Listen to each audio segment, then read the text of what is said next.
Salut à tous, c'est Karel Eda, enseignant de la parole de Dieu ou docteur, selon l'appellation qui vous convient. Donc, vous êtes libre. Ça, c'est pas ce qui est important pour nous. Donc, je le suis par vocation. Et je tiens à rappeler qu'un docteur de la parole de Dieu ou un enseignant, c'est pas quelqu'un qui connaît trop les Écritures, mais c'est quelqu'un qui a une aptitude, une faculté à pouvoir les transmettre aisément, facilement, de manière à ce que ce soit compris. Sans tarder, nous allons entrer dans le sujet qui nous préoccupe ce soir, à savoir la loi de Moïse. Est-ce que nous, enfants de Dieu, nous sommes soumis à la loi de Moïse? La réponse est non. Donc, il sera donc question pour nous de faire une démonstration scripturaire visant à soutenir notre thèse. Bien. Déjà, l'une des choses qu'il faut comprendre, c'est que la loi de Moïse n'est pas l'Ancien Testament. Parce que quand on fait comprendre aux chrétiens qui ne sont pas soumis à la loi de Moïse, ils objectent, ils s'y opposent et disent, est-ce que ça veut dire qu'on ne doit plus utiliser l'Ancien Testament? Est-ce qu'il faut bannir l'Ancien Testament? Est-ce que ça veut dire que les 10 commandements ne nous concernent plus? Bon, il faut déjà que ces personnes comprennent que la loi de Moïse n'est pas l'Ancien Testament, mais l'Ancien Testament est un ensemble qui contient à l'intérieur la loi de Moïse, la loi de Dieu et des récits qui ont été mentionnés pour notre instruction. On trouve par exemple l'histoire de Salomon, l'histoire de Samson, l'histoire de David. Ce sont des histoires que nous pouvons lire et en tirer des leçons à partir de ces histoires. Donc, il n'est pas question de rejeter l'Ancien Testament en un bloc. Mais notre problème épineux, c'est la loi de Moïse. Lisons Daniel chapitre 9, verset 11. Daniel 9, verset 11, il est écrit « Tout Israël a transgressé ta loi ». C'est Daniel qui parle. Et il est en train de parler à Dieu. Il dit « Tout Israël a transgressé ta loi ». S'adressant à Dieu, donc, il parle de la loi de Dieu, ta loi. Et s'est détourné pour ne pas écouter ta voix, c'est-à-dire toi Dieu. Alors se sont répandues sur nous les malédictions et imprécations qui sont écrites dans la loi de Moïse. Vous voyez comment Daniel ressort la différence. Il dit que tout Israël a péché contre ta loi, s'adressant à Dieu. Alors se sont abattues sur nous les malédictions et les imprécations qui sont écrites dans la loi de Moïse. Donc Daniel fait une différence entre la loi de Dieu et la loi de Moïse. Bon, cette différence est donc confirmée dans d'autres portions des Écritures qui sont dans la Bible, notamment dans l'Ancien Testament. Nous allons donc entrer dans ces Écritures, essayer de les éplucher et comprendre quelle est la différence entre les deux. C'est qu'est-ce qui fait donc partie de la loi de Dieu et qu'est-ce qui fait partie de la loi de Moïse. Donc, lorsque vous prenez quelque chose dans l'Ancien Testament, vous devez d'abord vous savoir que cette chose se trouve où? Dans la loi de Moïse ou dans la loi de Dieu. Il faut d'abord ressortir cette différence avant de conclure si vous y êtes soumis à la chose ou pas. Les différences ressortent. Dans Exode chapitre 20, le verset 1 et les versets 18 à 19, il est dit que la loi de Dieu a été communiquée au peuple par Dieu lui-même. Donc Dieu lui-même a communiqué sa loi au peuple. Exode 20, verset 1 et les versets 18 à 19. Par contre, la loi de Moïse a été promulguée par les anges et a été donnée au peuple par un intermédiaire. Vous voyez que le processus diffère. Cela est soutenu dans Galates 3, verset 19 et Actes des Apôtres 7, verset 53. Allez lire, lisez vos Bibles pour confirmer cela.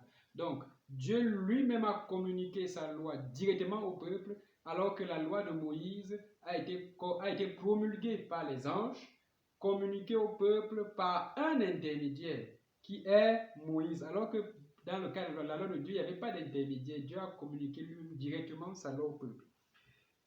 La loi de Dieu a été écrite sur les tables de pierre par Dieu lui-même. Exode 34, verset 28 et Deutéronome 4, verset 13.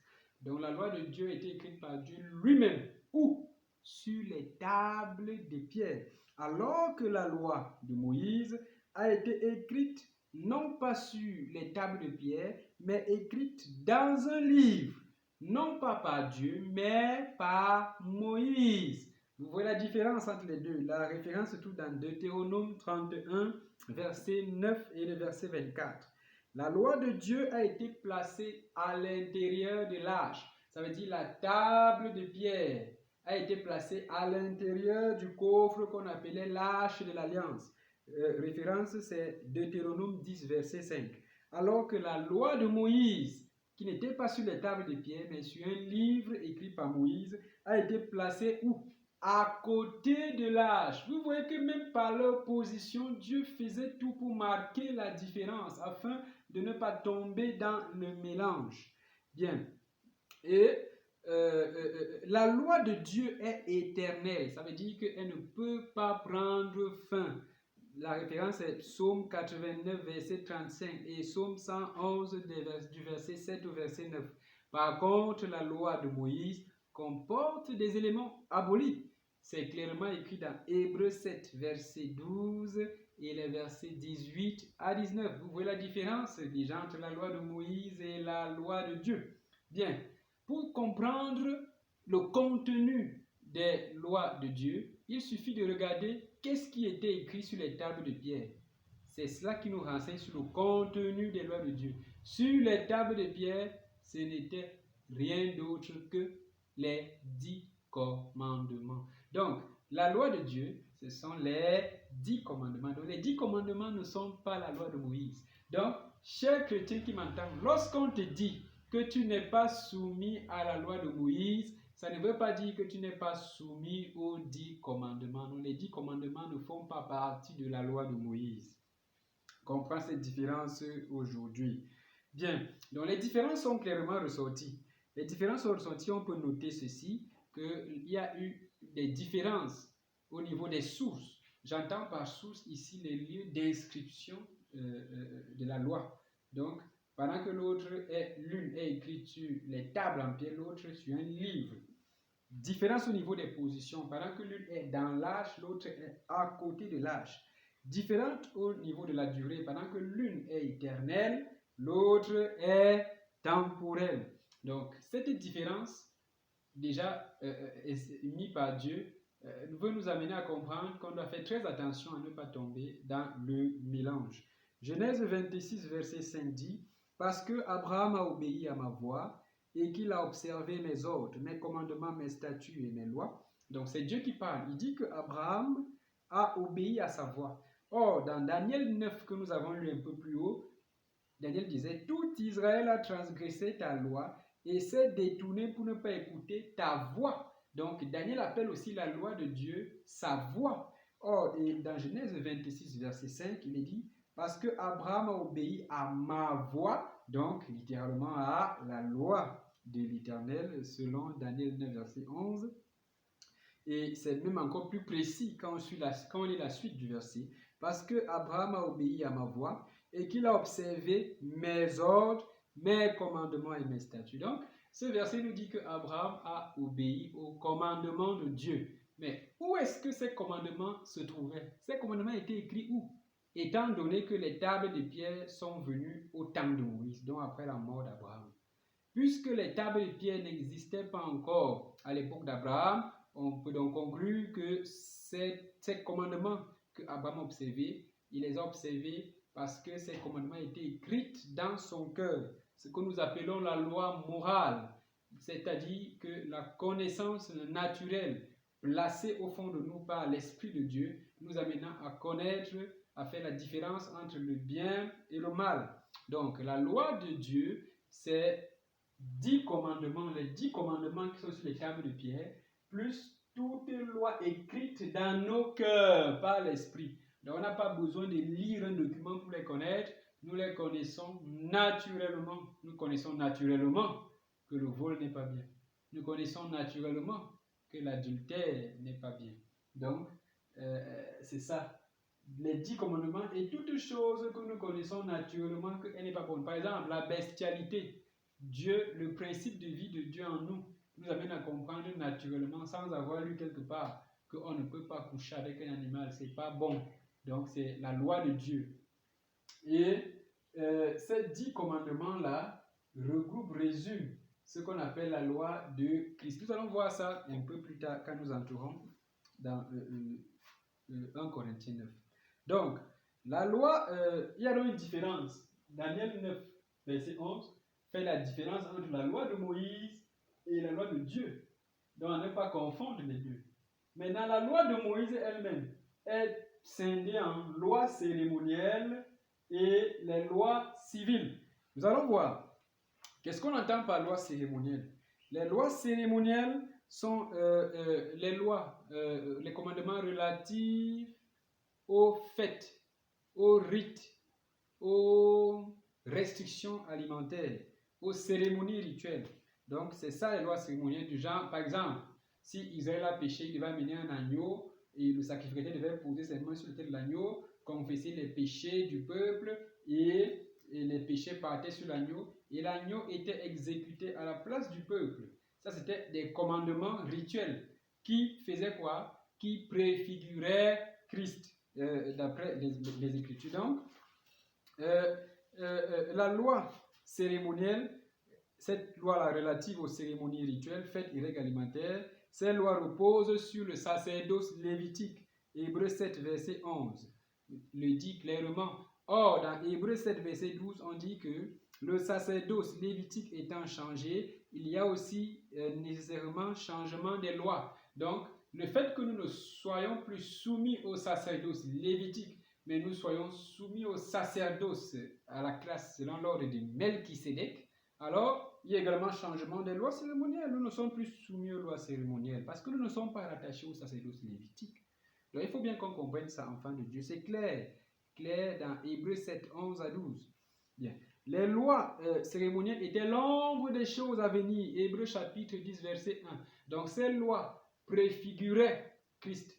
C'était l'ombre des choses à venir. Donc, et non l'exacte représentation des choses.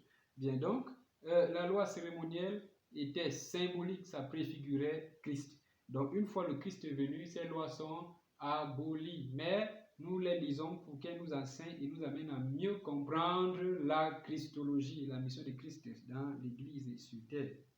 Bon, outre les lois cérémonielles de Moïse, nous avons également les lois civiles. Pourquoi loi civile? Dans Genèse chapitre 1, verset Genèse 12, 1 à 2, Dieu dit à Abraham qu'il fera de lui une nation.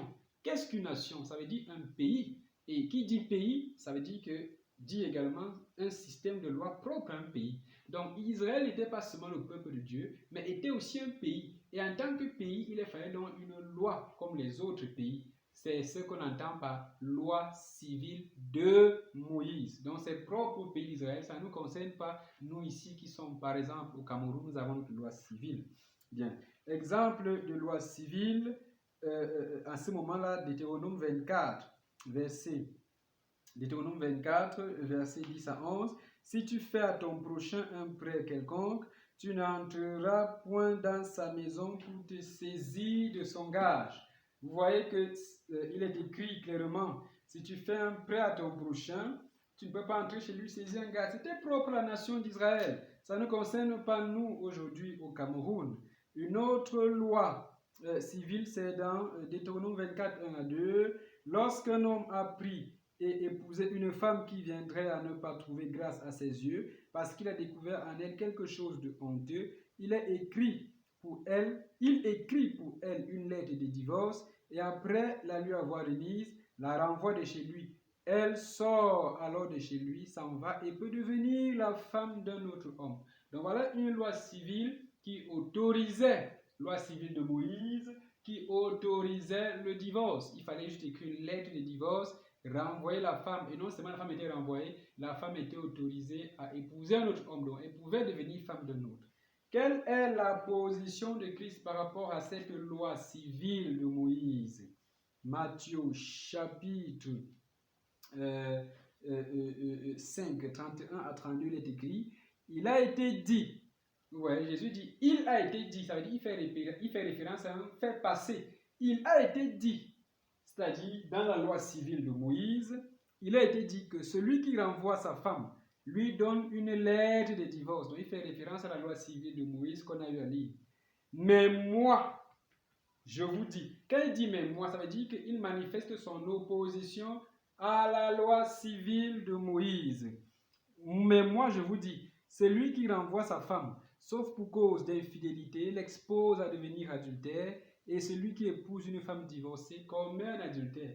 Pendant que Moïse disait qu'une femme répudiée peut épouser un autre homme, Jésus lui dit que celui qui épouse une femme répudiée commet adultère. Vous voyez qu'il y a opposition. Jésus prend une position contradictoire à celle de Moïse dans l'Ancien Testament. Donc, Moïse ici semble vouloir abroger la loi civile de Moïse. Donc, il vient carrément la supprimer. Vous voyez donc que, maintenant, revenons un peu sur le verset qui cause problème à l'Église. Le verset qui cause problème à l'Église, c'est celui qui se retrouve dans Matthieu chapitre 5, verset 17. On dit, « Ne croyez pas que je sois venu pour abolir la loi et les prophètes. » Donc, Jésus dit qu'il n'est pas venu pour abolir la loi et les prophètes. Les gens doivent s'appuyer sur ça pour dire que non, Jésus n'a rien abolir, donc nous sommes encore sur la loi de Moïse. Comment il dit qu'il n'est pas venu abolir la loi? Mais le voilà qui prend une position contraire à un commandement civil de Moïse, alors qu'il n'est pas venu pour abolir. Cela doit nous amener à comprendre Matthieu 5, 17 dans un contexte précis, plutôt que de tomber dans une erreur d'interprétation poussant le peuple de Dieu dans l'hérésie. Nous y arriverons. Avant d'y arriver, entrons directement dans nos versets qui démontrent que nous ne sommes pas sous la loi de Moïse. 1 Corinthiens 9, versets 20 à 21. 1 Corinthiens 9, versets 20 à 21, il est écrit « Avec les Juifs, j'ai été comme un Juif, afin de gagner les Juifs. Avec ceux qui sont sous la loi de Moïse, comme si j'étais sous la loi de Moïse, bien que n'étant pas moi-même sous la loi de Moïse. » Donc, Paul dit qu'avec ceux qui sont sous la loi de Moïse, il a fait comme s'il était aussi sous la loi de Moïse. Bien que n'étant pas sous la loi de Moïse, il nous donne un verdict clair. Il dit qu'en tant qu'enfant de Dieu, il n'est pas sous la loi de Moïse. Il n'est pas sous la loi de Moïse. Et il dit quelque chose au verset 21. Avec ceux qui sont sans loi, comme si j'étais aussi sans loi, bien que je ne sois pas sans la loi de Dieu. Donc il dit que il n'est pas sous la loi de Moïse au verset 20, mais il dit au verset 21 qu'il est sous la loi de Dieu. Est-ce que vous comprenez clairement? Il n'est pas sous la loi de Moïse, mais il est sous la loi de Dieu. Ça veut dire qu'il est soumis aux 10 commandements et à toute loi écrite dans nos cœurs par l'Esprit. C'est-à-dire nous connaissons naturellement ce qui est bien, ce qui n'est pas bien, ainsi que tous les autres commandements que Dieu nous donne dans notre intimité avec lui. Il nous dit de ne pas faire ci ou ça, c'est propre à nous. Tout ça, c'est la loi de Dieu. Donc, il n'est pas ici soumis à la loi de Moïse, mais soumis à la loi de Dieu.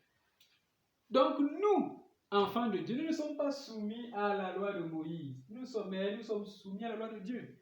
Et il va dire quelque chose, puisque je me conforme à la loi de Christ. Donc, et il va appeler cette loi de Dieu à laquelle il est soumis, il appelle ça la loi de Christ. Donc, la loi de Dieu, ils sont les 10 commandements et la loi écrite dans nos cœurs. Nous connaissons naturellement de manière intuitive ce qui est bien, ce qui est mauvais, parce que le Saint-Esprit a placé ce principe de vie en nous, pas venu de Dieu. Donc, c'est tout ça qui constitue ce qu'on appelle la loi de Dieu. Et il résume en disant que cette loi de Dieu est appelée la loi de Christ. Donc, nous sommes sous la loi de Christ. Et la loi de Christ n'est rien d'autre que la loi de l'amour. Aimer Dieu et aimer mon prochain. Donc, aimer Dieu et aimer son prochain, ça globalise tout ceci. Vous pouvez lire l'épître de Jacques et d'autres épîtres. Il le certifie, il démontre, il confirme cela. Il confirme cela. Que la loi de Christ, ça veut dire que ça globalise ceci. Ceci. Les 10 commandements et ce que nous savons naturellement être bon. Donc, nous ne sommes pas soumis à la loi de Moïse. Cependant, si vous-même, vous engagez, vous décidez d'observer un commandement de Moïse, vous ne péchez pas. La loi de Moïse n'est pas un péché. Ça veut dire qu'observer un commandement de la loi de Moïse n'est pas un péché. Mais ça doit être le fruit d'une conviction personnelle. Ça ne doit pas être une doctrine enseignée à l'Église pour nous imposer à nous soumettre à la loi de Moïse. À ça, je n'accepterai pas ça. Je m'y opposerai farouchement. Donc, si vous êtes convaincu personnellement du bien fondé d'une loi de Moïse et que vous voulez l'appliquer, appliquez cela. Ça, c'est votre conviction personnelle, mais ne venez pas nous enseigner ça comme pour nous obliger aussi à nous appliquer. Non. Les Écritures, autorités suprêmes, ont déjà tranché. Nous ne sommes pas soumis à la loi de Moïse, mais nous sommes soumis à la loi de Dieu. Les 10 commandements et tout ce que nous connaissons naturellement être bien. Le commandement de l'amour, parce qu'il nous concerne, enfants de Dieu. Donc, je vais prendre un exemple simple. La présentation des enfants avec l'apport de Dieu culturel. Quand vous faites la présentation des enfants à l'église, ne partez pas lire Lévitique pour dire qu'on a dit d'amener les enfants avec Dieu culturel. Pas c'est dans le livre de Lévitique. C'est la loi de Moïse. Ça ne nous concerne pas. Ne venez pas lire ça à l'église comme si c'était une obligation et que nous sommes obligés de nous soumettre à ça. Non. C'est la loi de Moïse. Nous ne sommes pas obligés. Je ne suis pas obligé de présenter mes enfants à l'église. Mais cependant, dites-nous, montrez-nous plutôt le bien fondé qu'il y a à présenter nos enfants à Dieu pour que Dieu puisse prendre soin d'eux. Et une fois que vous présentez le bien fondé, c'est à nous d'adhérer librement ou de ne pas le faire. Moi, je présente mes enfants à l'église, mais je ne peux pas enseigner à l'église que c'est un commandement obligatoire qu'ils doivent automatiquement le faire, à venir avec les tutoriels et tout. Non, ils sont libres. Pourquoi? Parce qu'ils ne sont plus sous le commandement, c'est-à-dire l'obligation de la présentation des enfants avec les tutoriels. Mais s'ils sentent le bien fondé, ils comprennent le bien fondé et qu'ils veulent le faire librement, ils peuvent le faire. Ce n'est pas un péché. Bien. Voilà un verset de Paul qui a montré clairement que nous ne sommes pas soumis à la loi de Moïse, mais nous sommes soumis à la loi de Dieu. Revenons maintenant au verset qui constitue un véritable casse-tête dans l'Église, c'est Matthieu chapitre 5, versets 17 à 18. Ne croyez pas que je sois venu pour abolir la loi et les prophètes. Je suis venu non pour abolir, mais pour accomplir. En effet, je vous le dis en vérité, tant que le ciel et la terre n'auront pas disparu, pas une seule lettre ni un seul trait de lettre ne disparaîtra de la loi avant que tout ne soit arrivé. Jésus dit qu'il n'est pas venu abolir, mais il est venu pour accomplir. Et il dit que rien de cette loi-là ne va disparaître jusqu'à ce que... Qu'est-ce que ça veut dire en français facile? Quand on dit que ça ne peut pas disparaître jusqu'à ce que... Ça veut dire que ça va disparaître un jour. Parce que ça ne disparaît pas jusqu'à ce que quelque chose soit arrivé. Parce qu'il dit jusqu'à, ne disparaître pas, jusqu'à ce que tout soit arrivé. Donc, quand tout sera arrivé, ça va disparaître. Tant que tout n'est pas arrivé, ça ne peut pas disparaître.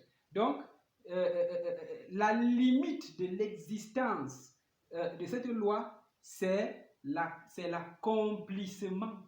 Quand tout sera arrivé, c'est l'accomplissement. Ça veut dire que cette loi-ci n'est pas éternelle. On comprend donc qu'il ne s'agit pas ici de la loi de Dieu, mais de la loi de Moïse. Parce qu'on a vu plus haut que la loi de Dieu est éternelle, mais la loi de Moïse n'est pas éternelle. Ça veut dire que ça a une fin. Et la loi-ci aussi a une fin. Ça finit quand c'est déjà quand la chose est arrivée, quand c'est accompli, ça finit à l'accomplissement. C'est pourquoi on dit ne disparaîtra pas jusqu'à ce que. Donc, analysez bien le jusqu'à ce que. Ça veut dire que ça a une fin. Donc, il s'agit de la loi de Moïse. Bien. Maintenant, la Bible dit dans Galates chapitre 4, verset 4, que Jésus est né sous la loi. S'il est né sous la loi, ça veut dire qu'il était lui-même soumis à la loi et il devait l'accomplir. Donc, il est donc clair qu'étant soumis à la loi, il ne peut donc pas abolir la loi. Il faut que lui-même accomplisse cette loi. N'est-ce pas? Et en plus, la période de la vie de Jésus sur la terre, c'est encore la période de la loi. Le sang de la nouvelle alliance n'avait pas encore été versé. Donc, la vie de Jésus dans Matthieu, Luc et autres là, c'est encore la dispensation de la loi. Jésus étant donc sous la dispensation de la loi, était tenu lui-même de se soumettre à la loi. Pourquoi? Il ne peut pas l'abolir. Il faut qu'il se conforme à la dispensation. C'est pourquoi il dit que je ne peux pas l'abolir. Je ne suis pas venu abolir la loi et les prophètes, mais je suis venu l'accomplir. Car il ne disparaîtra pas jusqu'à ce que tout soit arrivé. Donc, il n'est pas venu abolir la loi, mais il est venu accomplir. Et il ne disparaîtra pas jusqu'à ce que... Oh, nous avons vu que la loi cérémonielle, nous sommes d'accord que c'est la loi de Moïse. Mais quelle loi de Moïse? La loi cérémonielle de Moïse préfigurait Christ. Donc, préfigurait Christ, préfigurait l'œuvre de Christ à la croix. C'est longue chose à venir. Donc, tant que ça ne s'est pas encore accompli, tant que Christ n'est pas, par exemple, encore mort à la croix, les Juifs devaient continuer à venir avec les agneaux à l'église. Mais une fois que Christ est mort à la croix, ça s'est déjà accompli. Ils ne doivent plus venir avec les agneaux à l'église. Donc, tant que cela n'est pas arrivé, n'est pas accompli, on ne peut abolir l'heure de Moïse. Donc, Jésus, à l'époque des évangiles, tant que ce n'était pas encore accompli, tant qu'il n'est pas encore allé à la croix accompli la loi de Moïse, il ne peut pas l'abolir. Il est lui-même soumis à cette loi. Les Juifs à cette époque étaient soumis à cette loi. Donc, c'est le sens de Matthieu chapitre 5, versets 17 à 18. Donc, Jésus disait concrètement que moi-même là, comme je vis avec vous là, je ne suis pas venu abolir la loi, parce que rien ne peut être aboli là tant que ce n'est pas encore accompli.